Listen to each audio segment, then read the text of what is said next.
ગઈકાલે university police station વિસ્તારની હદમાં Ajanta park જે ગંગોત્રી ડેરી સાધુ વાસવાણી રોડ છે ત્યાં એક પરિવાર રહેતો હતો, જેમાં દિલીપભાઈ નટવરભાઈ ખખ્ખર, જેની ઉંમર વર્ષ 72, તથા તેમના પત્ની સ્મિતાબેન તથા તેમનો પુત્ર નિશિતભાઈ સાંજના 6:20ની આસપાસ હોસ્પિટલથી દવાખાના વર્ધી આવેલી, જેમાં દવાખાના વર્ધીમાં એવું જણાવવામાં આવેલ કે ત્રણે છે એક જ પરિવારના છે, જેઓ સેલ્ફોસના ટીકડા પી ગયા અને જે હાલ તાત્કાલિક લાવવામાં આવેલ છે. તે દરમિયાન સ્મિતાબેનનું સ્થળ ત્યારે જ મૃત્યુ થઈ ગયેલું હતું ને દિલીપભાઈ તથા નિશિતભાઈ છે તેઓ સારવાર હેઠળ હતા, પણ એ પણ મોડી રાત્રે એ બેનું પણ ડૉક્ટરોએ મરણ જાહેર કરેલ છે.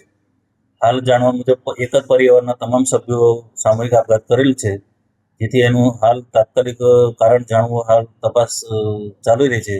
એમાં એમનો દીકરો જે નિશિત છે એ નિશિતના હાલમાં શું એ પોતે કોની સાથે કયા ધંધા સાથે સંકળાયેલો હતો, તેના મિત્રો કોણ હતા, શું હતા, એ બાબતની હાલ તપાસ પોલીસ દ્વારા કરવામાં આવી રહી છે.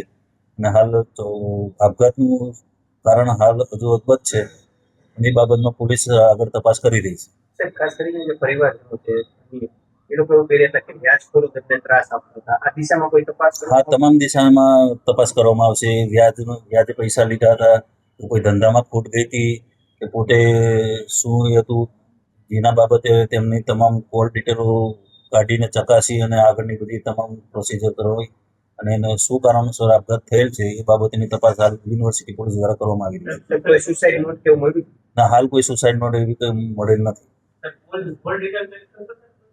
હા, પહેલા તો જે મરણ જનાર છે તમામની કોલ ડિટેલ કાઢવામાં આવશે. કોલ ડિટેલની અંદર કોની સાથે સંપર્ક છે એ બધી એ બાબતમાં તપાસ કરવામાં આવશે.